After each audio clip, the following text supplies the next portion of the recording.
Blow it out your butt, Italy, because I'm poor. Like, I don't know what else to do. This is the Big Bad Boot. We're siblings who explore spooky and scary stories, urban legends, tall tales, and true crime, all located in this crazy state that's shaped like a boot. A podcast about the weird state you wish you were from. Hosted by the weird siblings you wish you had. Because y'all are going to Biloxi. Yeah, I told you. You can come. You can come. I literally can't. Why? I have plans Wednesday and Saturday. If I would have known. Yeah, we're going Friday. We're on Friday. What's the problem? I said Friday and Saturday. You said Wednesday and Saturday. Oh, today's Wednesday. I meant Friday and Saturday. If I would have known 4 days prior, I would have went. Well, what do you have Friday that's more important than me and Michael?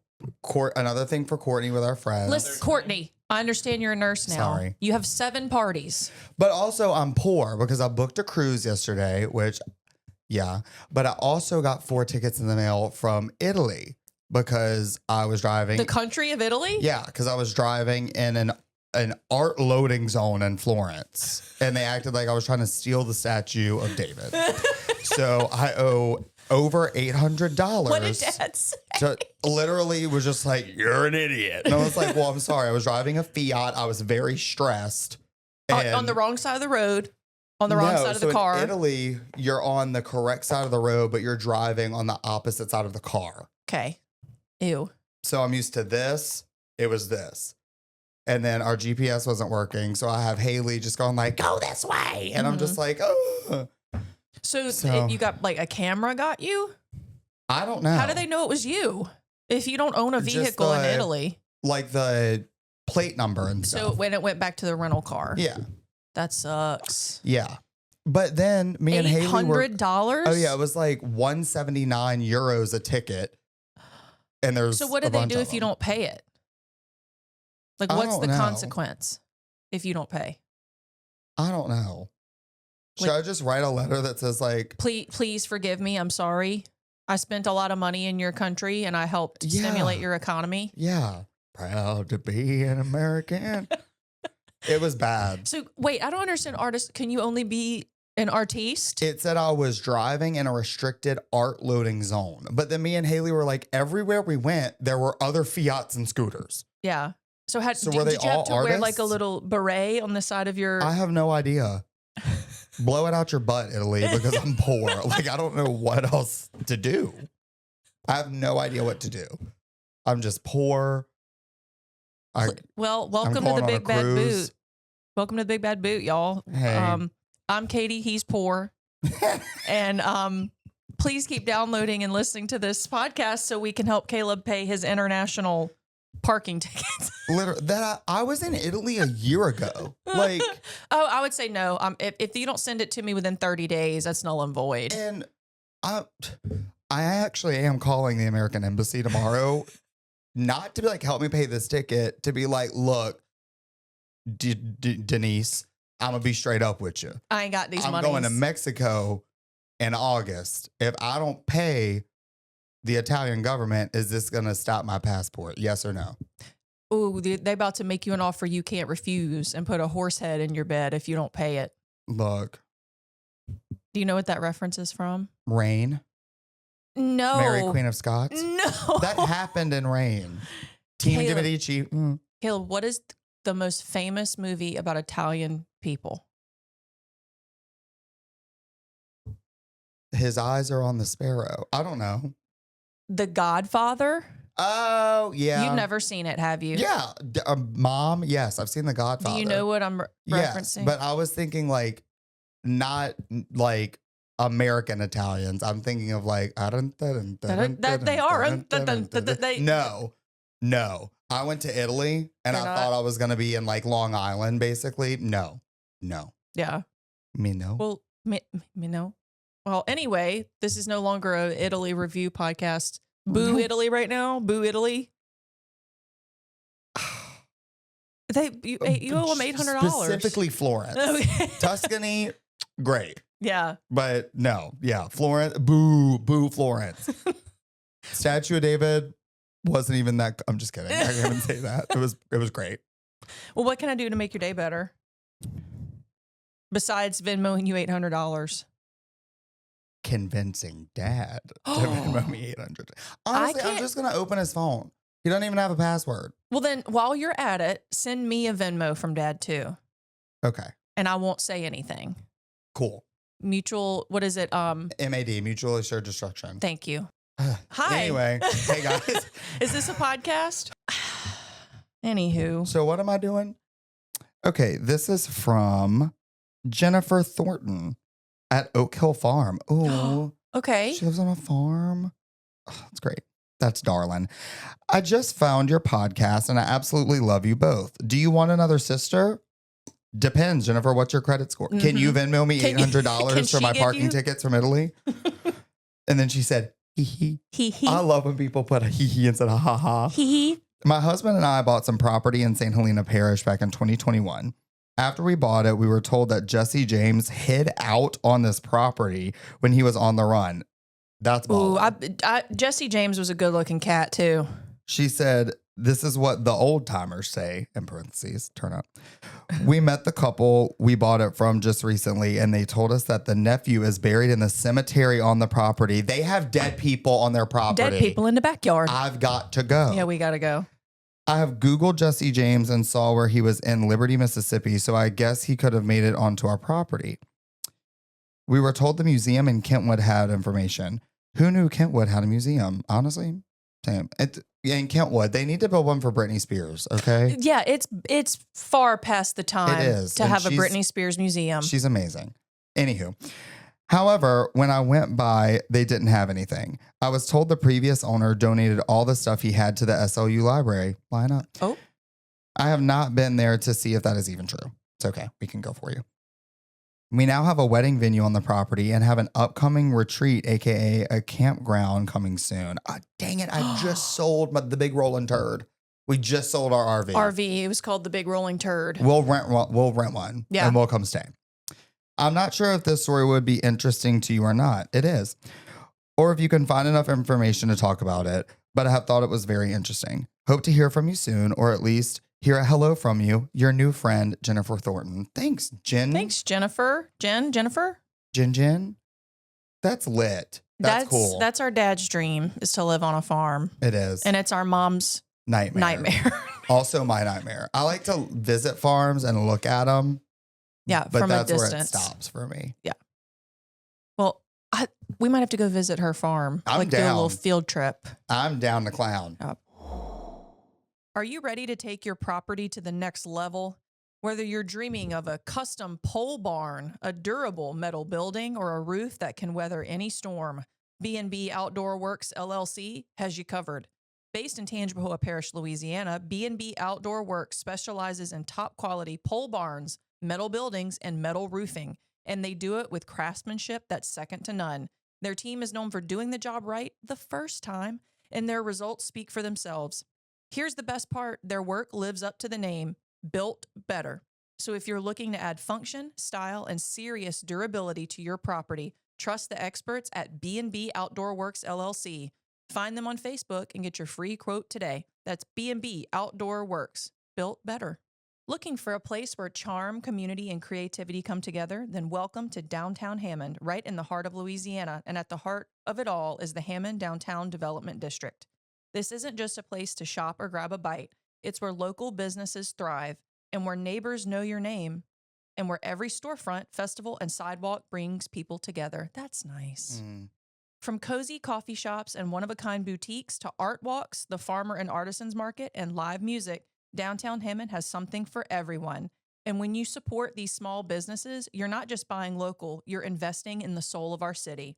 So whether you're a longtime local or just passing through, come explore what makes downtown Hammond special. Visit downtownhammondla.com to learn more. I love you, downtown Hammond. And their farmers market Is everyone else's farmers market is poo. Is poo. Respectfully, because Hammond's got it going on. I recently bought the goat soap Yeah. from the goat soap lady. Bah. I'm sorry, I just don't remember the name. I'll remember it for next time. My skin is supple, hydrated, Nice. soft. Yeah, the goat soap lady, Hammond Farmers Market. That's not her name. I'll get it next time. Thanks, Hammond DDD. I'm going to go first because there is some true crime hot tea going on in New Orleans right now. There is. Period. Too easy. There's a with lot. the wrong form of two. Yeah.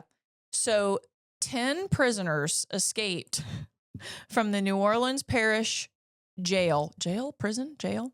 One of the two. And 5 are still unaccounted for. And they went missing. They escaped back in on Friday. So today's Wednesday. They escaped on Friday. And did you see one they caught? They found him in the French Quarter. Oh, yeah. I was like, you were out for 7 hours and you just went and got you a hurricane and a blunt and then just chilled in the French Quarter? I get it, I guess. I would have been in I'd have been San Antonio. Yeah. So for those of you who aren't familiar, originally 10 inmates ranging from age 19 to 42 escaped from Orleans Parish Prison. That's hard to say. Early on May 16th. The inmates pulled on a, quote, defective cell door, pulled it off its tracks, and escaped through a hole in the wall behind a toilet. Ew. Authorities said that the inmates have faced charges ranging from aggravated assault to murder. 5 have been captured, but 5 remain at large. And this inspired the story that I'm going to talk about, but I'm not one for being a snitch. Okay. But I need money. And if I see one of these 5 inmates run across my yard, I'm calling you in because I need money. Jonah has something. Yes. Hi, Jonah. Hi, Jonah. Hey, buddies. Okay, first of all, I found out about this. I was in New Orleans. Me too. I was too. I was in an elevator, Mhm. and I was going down. I was leaving from a shoot, Mm-hmm. and this lady has a card, and she's like, "They're not letting me go up." And I was like, "What are you talking about?" She's like, "You haven't heard?" And I was like, "No." And she's like, "Oh, there's inmates running amok around New Orleans, and they're Nice. shutting this building down at 1:30. It was like 1:20, and I was like, "Oh my god." Yep. I need to get the hell out of here Mhm. right Yes. now. Get me out. It's crazy. Get me back to God's country. I have so many questions. I can't wait for the Dateline episode to come out on this. I just don't. I think, Katie's opinion, they had to have help. They had help. Like, there's no way Yeah, that 'cause many apparently people. it was- I doubt they had help. You think? Did you see the photo? How did they? First of all, how does concrete? Why is there exposed concrete with rebar? Mm-hmm. And then Right. also, how did they get through that? It was about a Yes. 10-inch gap between the Literally. rebar. They- I have no idea how they were. Me Baby either. oil. I don't know. Did you see Casey Sheridan, what she posted? No. That's Savannah Lockhart's wife. Well, now Sheridan. Yeah. But she posted the picture of the rebar and was like, ain't no way my fat ass was getting out of there. I'd have been in jail the whole time. She's so funny. Stuck. I wonder though. I have so many questions. Why that they were able to have access to an outside wall? You know what I'm saying? No. So they escaped out of behind the toilet because there was exposed rebar because they pulled the toilet off the wall. So they went through that, were still in the prison and then escaped through the back Through the door. Got it. Escaped Okay. through the loading dock area. Okay. Yeah, that's. I have so many questions. Part of me wants to kind of be like, run, Forrest, run, but on the flip side, if I see y'all up in Hammond, Louisiana, What money they gonna give you? there's a reward out for if you help capture I thought them. you were saying come inside, Venmo me, and I won't call the No, cops. there's 'Cause I was like, what? there's a reward out for their capture, for any information that leads to their capture. Oh, hey, if you have any information, call LaToya. I'm going to be like Pokemon Go. Oh my God. I mean, hey, Godspeed or whatever, but I need the money, I actually do. Yeah. I need the $800 for my fines. Well, in the spirit of the inmates escaping, Okay. I have a prison story Great. and it is a little rough. So I'm going to give out a trigger warning. If you Mine Don't- has one too. Ooh, Dang. cool. Okay. If you don't want to hear about, basically torture, Cool. this Not isn't cool. for you. Okay. Okay. So the 1950s were known as one of the most intense times of protest in the U.S. prison system. Across the country, some of the harshest aspects of prison life, like filthy conditions, beatings, torture, even starvation, started to phase out a little bit. Okay. But there was one place that did not change. The bloody ham. No, in Louisiana. Oh. What is the famous prison in Louisiana? Angola. There you go. So this is the story of Angola prison's famous Heel Street gang of 1951. Heel Street? Heel string. String. Heel string. String and heels. Yes. Okay. So my sources are the book It Happened in Louisiana by Bonnie Stewart. And she spells her name Bonnye, Bonnie. It's kind of cutesy. No, we don't like that? I'll keep my opinions Okay. to myself. And an article written by Natalia Marcus for the People's Dispatch titled Black Prisoners Organized for Dignity in Angola, Louisiana's Modern Day Plantation. That is It's a very long. Let's look at trimming that title down. Yeah, but it's I'm very sure it's long. a great book. Let's workshop that article Yes. title. Man, So, I'm being mean today. you're being a little It's been a hard day. judgmental today. Sorry, Bonnie. Your name's fine. Sorry, I flipped Rick. Sorry. That's another movie we have not even scratched the surface of that we used to quote all the time. It was Baby Mama. Yeah. Here come your baby, Baby mama. mama riding in her Suzuki. That is, if you've never watched Baby Mama with Tina Fey and Amy Poehler, it is hilarious. It's so funny. It is good. I love them. Her podcast too, A Good Hang. Amy It's- Poehler's. It's really good. Okay. And go ahead. Sorry. Amy Poehler, if you're listening. The Louisiana State Penitentiary, better known as Angola, is the largest maximum security prison in the United States. Did you know that? I feel like I did because I went to that horrifying thing they called the Angola Rodeo. Mhm. And it's like It's huge. so much property. It's huge. And we've been to Alcatraz, Yeah. And which like- is like beep, tiny. like super right. tiny. It opened back in 1901, and it actually got its name from one of the old plantations that used to stand on the land. The Ooh, prison sits that. on a massive 18,000 acres tucked into a big bend of the Mississippi River. Tucked. 18,000 acres. Tucked. Sure. Ironically, the area is shaped like a trap, with 3 sides blocked off by the river's levees, and the 4th is sealed by a thick, wild growth of tunica hills. So it is in like the east central part of Louisiana. It's located in West Feliciana Parish, and Angola today holds over 6,000 inmates, and it's staffed by only 1,800 people. That's not enough good enough people. ratio. Yeah. While Florida leads the country in the number of people serving life without parole, Of course it does. Florida man, The armpit of America. except for Orlando. Yeah, except for Disney World. The Louisiana State Penitentiary has a large population of life sentence prisoners, with over 3,000 serving life with a chance of parole. In Louisiana, a life sentence really does mean life. Most people locked up there will spend about 90 years on average behind bars, and it's rare for anyone to get out before serving around 50 years. Inmates call it the farm. Okay. Critics have dubbed it the Alcatraz of the South. But to most people, it's simply and fearfully known as Angola. Just one word. Yeah. When you say Angola, you know that we're talking about the Louisiana State Penitentiary. Nice. Sorry. Caleb had to sniffle and he just did it off camera. We're learning. We're growing. Growth.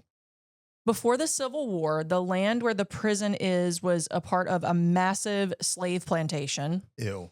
known as Angola Plantations, plural. Oh. It was owned by Isaac Franklin, who was a wealthy and infamous slave trader. And the name, like you said, Angola actually comes from an African country where many of the enslaved people brought here were taken from. Okay. Really crappy. Franklin even had another plantation named Loango, another African name. Back then, Angola was one of the most productive plantations in the entire South, producing around 3,000 bales of cotton a year. I did know that. Like, because I think they're still productive. Oh, we'll Like get to to this- we'll okay. get to that. Okay, cool. Um, Sorry, I flipped Rick. Sorry, I flipped Rick. It always reminds me of the line in Hamilton where he says, "Keep ranting. We know who's really doing the planting." Yeah. It's like, no wonder all of these people got so freaking rich. Yeah. Like, imagine if you had 40 people working for you at all times and you didn't have to pay them. Like, of course you're going to get Yeah. freaking rich. Like, it's Exactly. just makes my blood burl. See, I think we're going to get to heaven, and that's going to be one of the things God's going to be like, what were y'all doing? Yeah, what were Like, you doing? What were y'all thinking? Yeah. Ugh. Okay.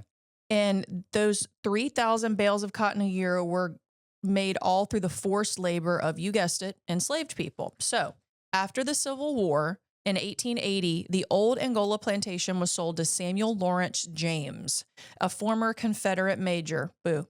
Ew. He wasted no time taking advantage of a new system that looked a lot like slavery. Convict leasing. Have you ever heard of this? No. Okay. Leasing. This system allowed private companies to, quote, lease prisoners, most of them black men, directly from the state. Many were arrested on trumped up charges, funneled through the courts, and then sent off to work for little or no money. It was a booming business. I'm sure it was. In fact, by 1898, the state of Alabama was making about 73% of its annual state revenue from convict leasing. That's disgusting. Mm-hmm. And across the South, it was a way for states and companies to profit while continuing to exploit black labor, just under a different name. In 1901, the state of Louisiana purchased the plantation, establishing the Louisiana State Penitentiary on the grounds, which in one part of the article, it said it was 18,000 acres. And then in other areas, it says 8,000. I'm going to assume it's 8,000. Well, look it up real quick because I don't want to get how many emails. acres is Angola prison? 18,000 acres. Wowzer. Okay. Well, Thank you, Wikipedia. and although Angola had gone from plantation to convict leasing camp to prison, the basic conditions persisted throughout history, with the brutal and forced labor of mostly black men working in the fields. So this is where it gets a little rough. So I'm ready. Strap in. Okay. Before 1951, the outside world didn't know much about what went on behind the gates of Angola, but that changed when investigators finally pulled back the curtain and revealed a brutal system of control. I love it when reporters do that. Like when they go behind the scenes, like Nellie Bly, who went into the insane asylum. And like, I love that. More stories about that. I want more stories about that. They revealed a system of control that was built on buckshot, leather straps, and rubber hoses. And after the revelation, Collier's Weekly, which was a famous like national weekly magazine, called it America's worst prison. Oh. Life inside Angola was really harsh. Some even said inmates were treated worse than enslaved people who worked the same land at one time. Prisoners were crammed into filthy, stinking barracks and ruled by what Life magazine described as the mentality of beat them to a pulp. Man. Yeah. In 1952, the man in charge, Warden Henderson, ran Angola with an iron fist. Floggings were not reported, but they were routine. In the sugarcane fields, beatings were dished out by hand-picked inmate overseers on horseback. We've kind of talked about that before. Like, so there were also other inmates that were picked to get on a horse to punish other inmates. Right. So, like, you're damned if you do, you're damned if you don't. Correct. These so-called trustees had the power to chase down prisoners and thrash them with hickory sticks if they slacked off after working a grueling 14-hour day. Good Lord. The men got just 28 cents worth of food each day and were given 2 striped uniforms per year, no underwear included. Could you imagine the chafing? Bruh. Oh, my God. In the heat. In cotton. I chafe now with sitting compression shorts. Just sitting here. And I have like nice ones made out of like bamboo. Yeah. Like no, cotton. I would have to. Some of these things will make some sense in a minute. Okay. Punishment for disobedience could mean death. One method involved, this is rough, forcing inmates to lie spread eagle on the ground while 4 people held their arms and legs. Then a guard would whip them with a leather strap. Just 30 lashes could land a man in the hospital if there was a hospital. Oh my God. The prison's tiny infirmary had just 1 nurse with no doctor on site. Good Lord. Yeah. Yeah. Then there were sweat boxes. They kind of had something similar to this in Django Unchained. I haven't seen it. Oh, you've never seen Django Unchained? No, I remember seeing the preview for it and being like, I don't know if I can handle that. You need to watch it. Okay. It's Says good. the person who co-hosted podcasts. Yeah, you need to watch it. Dark stuff, but I don't know. Small tin-roofed cages out in the fields that were 4 feet tall and 4 feet wide. Prisoners were locked in them during the hottest parts of the day. And after 12 hours, heat stroke was almost guaranteed. That's I almost horrible. got heat stroke playing tennis last Saturday. Like, could you imagine? These people. This makes me mad. I hope these people are burning. Mm-hmm. Some prisoners were punished. No, oh God, not the people in the sweat lodge. Yeah, the sweat boxes. The people in charge. doing it. Yeah. Sorry. Some prisoners. Sorry, I flipped right. Some prisoners were punished by being handcuffed to whipping posts where they were beaten and left out in the sun. And in a cruel twist, guards would pour salt into their mouths while they were still tied to the posts. The official records were disturbing. Some causes of death included things like broken backs, gunshots, hemorrhaging, electric shock, drowning, and heat stroke, but almost a third of all inmate deaths were listed as unknown. So there's no telling what really happened. I would have, this is dark. Mm-hmm. I would find a way to kill myself. We're getting there. Okay. We're getting there. Even if it's me running out in the middle of the field going, ah, until they shoot me, I'm out. Or I don't mean to laugh. I don't have underwear. They kill me anyway. They're like, you stink. Yeah, we're getting there. Then there was the infamous red hat cell block named after the bright red straw hats worn by the most dangerous inmates so guards could more easily spot them while they worked in the fields. The red hat block itself was dark and infested with rats. Prisoners were crammed into tiny isolation cells and fed slop out of buckets. Slop. Yeah. Mm. On February 19th, 1951, Angola became the site of a famous and desperate protest. Fed up with unbearable living conditions, a group of prisoners decided to make a statement. Period. In a shocking act of resistance, 31 inmates got hold of razor blades and cut their own Achilles tendons. Oh, I would have rather you say throat. Like, I don't, it's same, me too. I told you it's rough. Out. It's like the scene in House of Wax. You ever seen the horror movie House of Wax? Oh my God, stop. Oh, sweaty gooch. Okay. My gosh. I don't mean to laugh. It's a nervous laugh. Okay. Making it impossible for them to work in the fields. Nurse Mary Margaret Daughtry, we love Mary Margaret Daughtry, Okay. Angola's first female nurse and dedicated caretaker during her 7 years at the prison, recalled that the first men to do it were red hat inmates. They had been sentenced to 60 days, but had already spent 8 months in solitary. So not only were these men working out in the fields, they went back to solitary at the end of the day. So I can't get your face. I'm sorry. I can't. This is important, though. People need to know about it. This is important because I had never heard about this. Oh, okay. These men became known as the heel string gang because they could no longer walk. Oh, okay. Instead, they hopped painfully around the barracks, chanting a defiant tune that they made up called the heel string boogie. Honestly? Work. I'm into it. It was their way of protesting the system that had pushed them to the edge. Okay.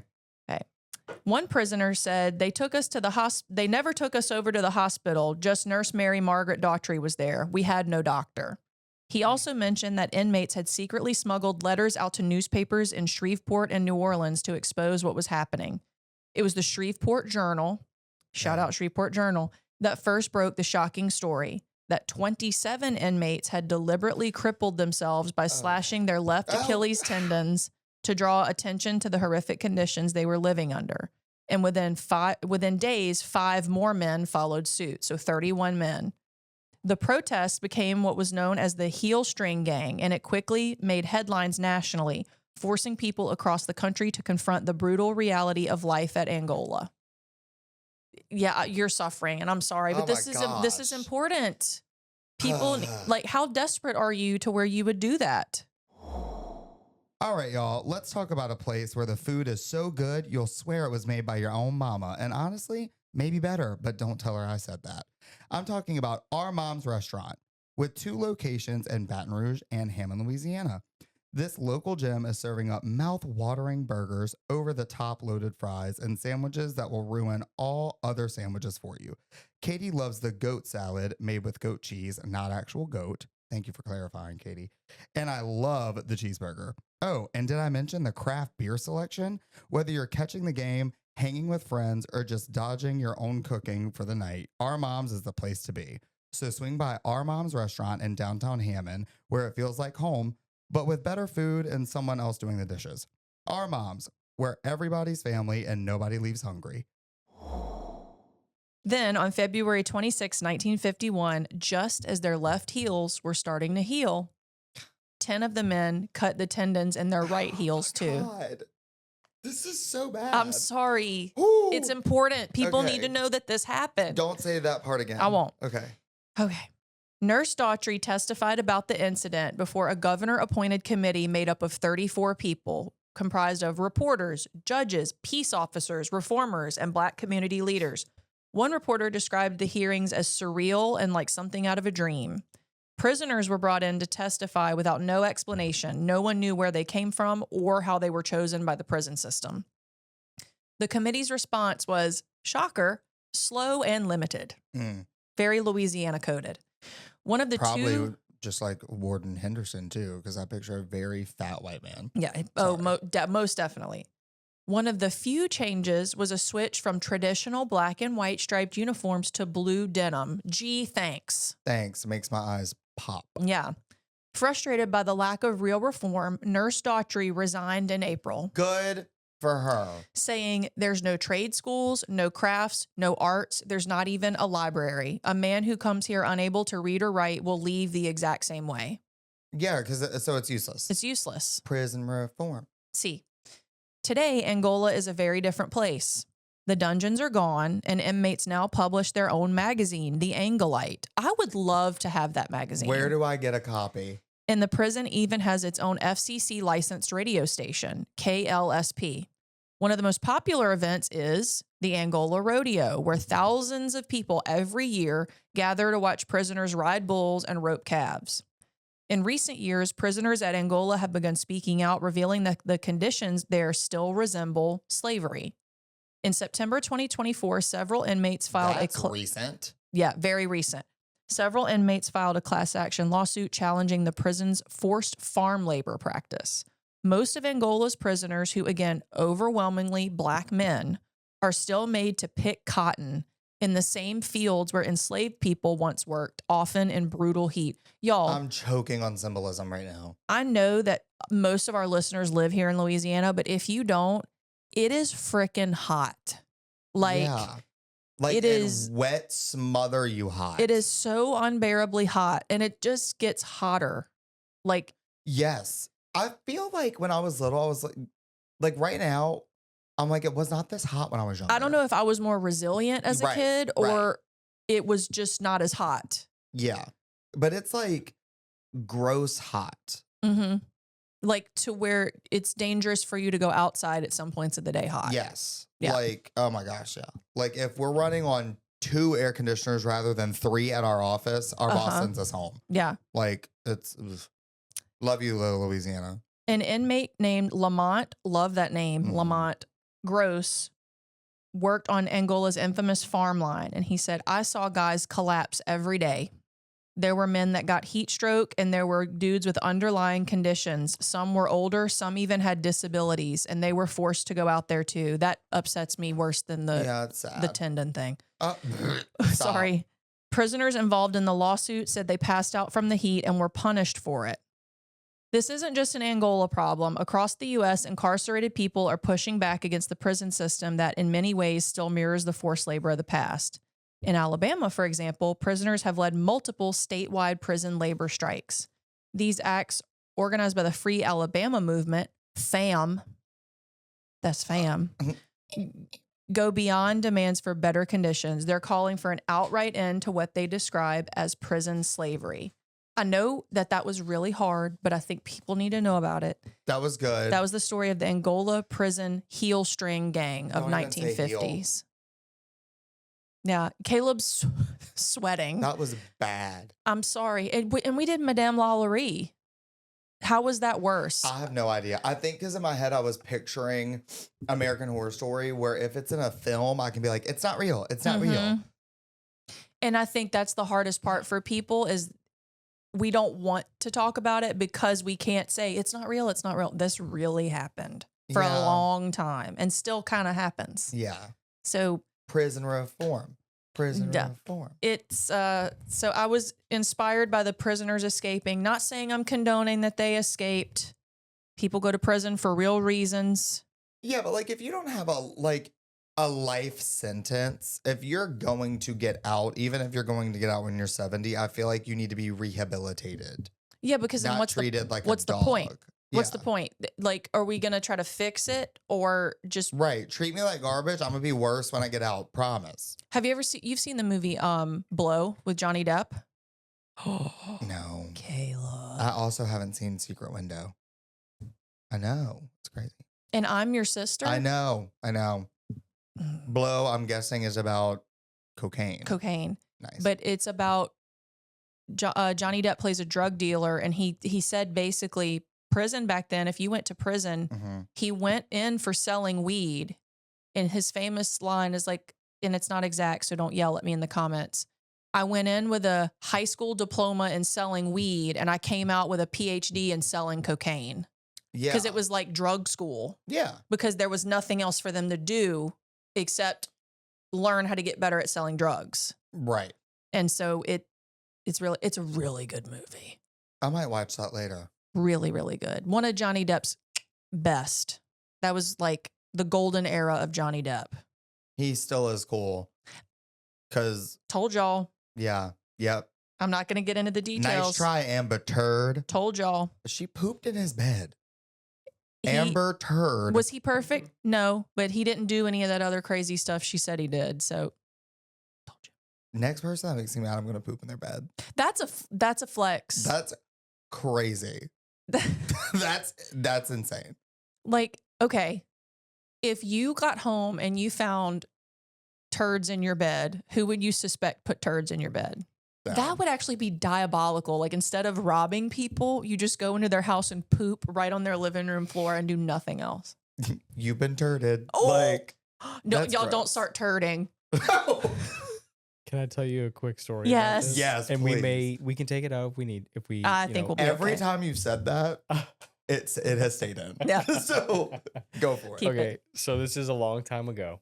Okay. It's not me. I didn't turd in a bed. but Okay. So, oh man, mother forgive me. Oh God, it was him. Does your mom listen to the pod? No. Oh, she dang. doesn't. No, she's. Then don't worry about it. Yeah. Okay. Good. Long story short, back in the day in Colorado, my mom has a history of like. So like she has ghost farts that like she says they always slipped out. Oh, and so cutie. we'll be in the grocery store and like she'll like bend over and just oh, cutie. I she's like, love oh, her. Joe, it just slipped out. Anyways, so Oh no. apparently, and we've all been there. I've been there multiple times, Tower of maybe even Terror. recently. I have. She had a little shart, Mhm. Nice. but she was cleaning my brother's room. And so I guess it happened when she was cleaning my brother's room, and then she like put it in like a Ziploc bag. And I guess as she was cleaning it, she she just like put it on the bed and then like made his bed and like I guess forgot about it. Or he did something. She Amber Turded her son. Yeah. And so that my brother gets home. He's like a teenager. He's probably like 15, 16, right? Like whatever. So like we're all sleeping. It's at the nighttime. My brother gets home super late. And we all wake up with like him screaming. Yeah. He's like, what is this? And then my mom was like, oh, sorry, Jake. I must have forgot to throw it away. I was like, that has been a story in our family for I a long love time. her. And my mom still cannot really like justify why. She's like, I don't know. It just happened. She's Is like, I your blacked mom out. Amber Heard for somehow? Potentially. Yeah. And my brother's still traumatized. Like I think he's still like I has would be. a lot of Finding unwanted poop anywhere. You ever had to It's throw rough. up and poop at the same time? Been there. Guess Yep. which one I did in the toilet? Not the one you think. So you threw up in the toilet and pooped on the floor? Sure did. Oh no. No. Yeah, Oh. sure did. And then afterwards, I was like, why wouldn't I have sat on the toilet and held a garbage can? People are going to turn this off and never listen to us again. Sorry. No, they're not. I don't. Turds work. for the numbers. Everybody poops. Yeah, everybody poops. I was born without the part of the body that makes you embarrassed. Yeah. But anything else? Any more poops? No, I'm in debt To the Italian government? to Florence, Italy. I'm going on a cruise. Maybe if you reach out to them and say, we'll do free ads for Florence, Italy, maybe they'll forgive. I'm sure the country with the Leaning Tower of Pisa and Statue of David and the world's oldest operating bank. I'm just spitballing here. Thanks for listening, everybody. Jonah, thanks for being here. My husband, Michael's here. Yeah, woo! Woo, go Bill. Yeah. He drove me here. He literally did drive He you did. here. He was like, I think I'm going to come to the pod. I was stuck in traffic. I saw y'all pulling up in my rearview mirror and I was like, this hoe got chauffeured? Sure did. Sure did. Whatever. Marriage isn't hard. Just pick the right one. All right. Anything else for the good of the show? No. All right. Well, thanks for listening. And remember, God made you. And the Rougarou too. So be kind to one another. Bye. Bye. Watch out for poop. I was about to say don't turn. The Big Bad Boot is produced by Lettuce Media and edited by Mallory and Jonah. Our music was produced by Macro Tracks. Our super cool logo was designed by AWC Graphics. And our sense of humor and childhood trauma was sponsored by Kelly and Abby Morse.